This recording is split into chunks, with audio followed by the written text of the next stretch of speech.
Halloween, first requested to me by Ari and directed by John Carpenter, takes place in 1963 Illinois, where a murderer has escaped a nearby mental institution. The infamous Michael Myers has escaped on Halloween night, and he's wreaking havoc on his hometown of Haddonfield. Jamie Lee Curtis's character Laurie, among others, must deal with Michael's threatening presence as he makes his Halloween an absolute nightmare. So let's start by addressing the obvious. I'm not wearing the beanie, so I'm pretty sure you guys already knew I was bald, so this isn't, some sort of grand revelation or anything.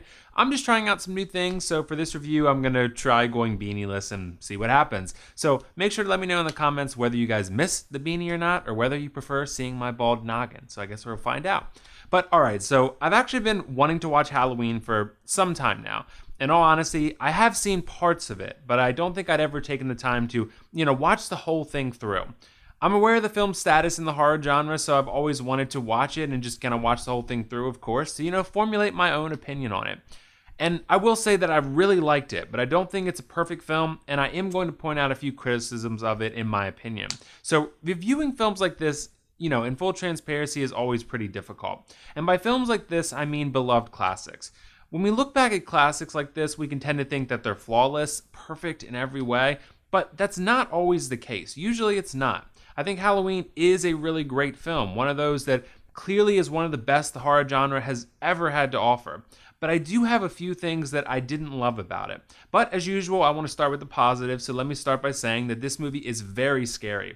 I found that Halloween is so scary because it plays on our primal fears. Our fears of walking around our house alone at night and, some shadowy figure just waiting right around the corner, lurking there for you. Your fears of an emotionless monster that's only motivation is evil and death, wanting to make you their next victim, that's it. And that's the most scariest of all, in my opinion. There are things that play on our psyche that John Carpenter understands very well in this film. He presents Michael as this larger-than-life person of evil. That's the best way to describe him. The cool thing he does, though, is that Michael feels almost supernatural and yet also like he belongs in the real world simultaneously. This isn't so much like a Freddy Krueger or a Jason or a movie like The Conjuring. Halloween is a film that feels like it could be a true story, and that partly what makes it feel so scary. John Carpenter said that he wanted to make like a haunted house style film, and he succeeded in that because that is what this film feels like for a lot of it. And a lot of the scary scenes are in a confined location, like in a house or in a car, where the characters are trapped. It makes the viewer feel claustrophobic and again plays on that primal fear where, there's no escape from pure evil, and that's what happens for a lot of these characters, sadly. Fantastic aspect of Halloween also is the score. I mean, it's so crazy to me that John Carpenter himself created the film's music because it's just so damn good to think, he directed it and also composed the music. I mean, this score is really good. It's one of those scores that's iconic and immediately recognizable whether you've seen the Halloween films or not. When you hear it, you automatically think Michael Myers. That's Michael Myers' score. It's recognizable on the levels of, say, the Star Wars theme or the Terminator theme, music that transcends the film they're in and becomes a recognizable piece of pop culture.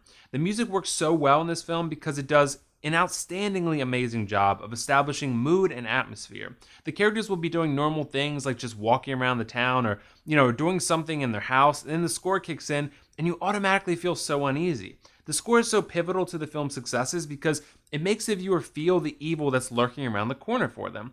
Without this iconic score, much of the film would feel typical, like we were watching the characters, do everyday things and then a killer just happens to show up.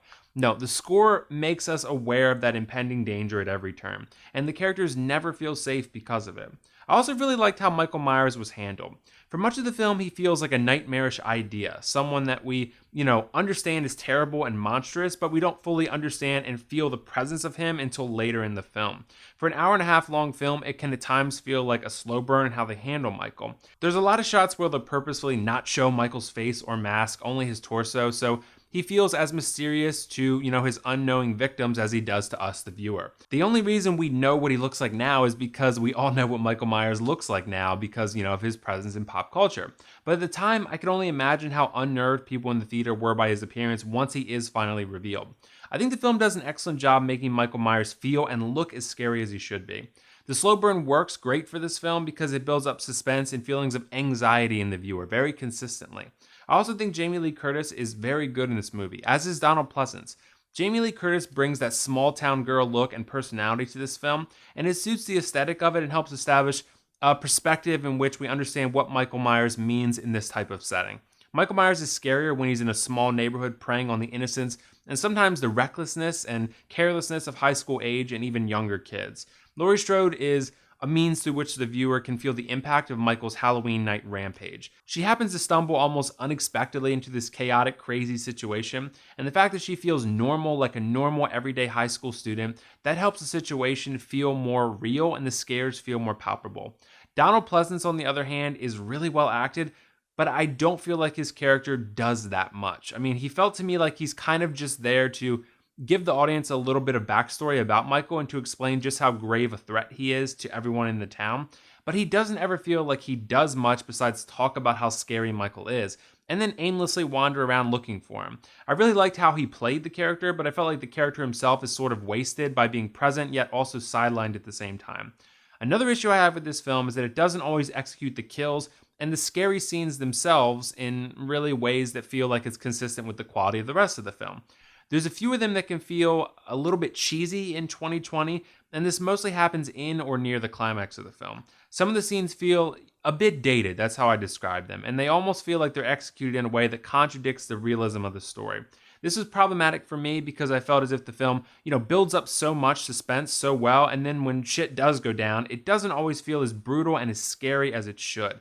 But I still think that this movie is great, it's still very scary, and it delivers in all the ways it should. I liked it a lot, and I definitely would recommend it for horror fans that haven't already seen it, obviously.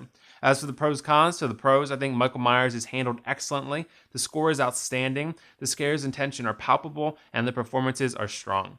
As for the cons, I feel Donald Pleasance's character is wasted, and some of the scary scenes feel a bit dated. I'm still going to give Halloween a 9 out of 10, and highly recommend you check it out if you haven't already.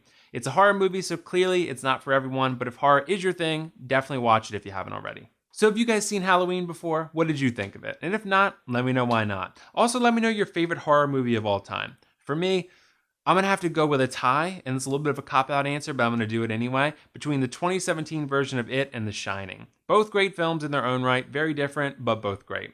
Either way, this is WillFoxification signing off. See you in the next review.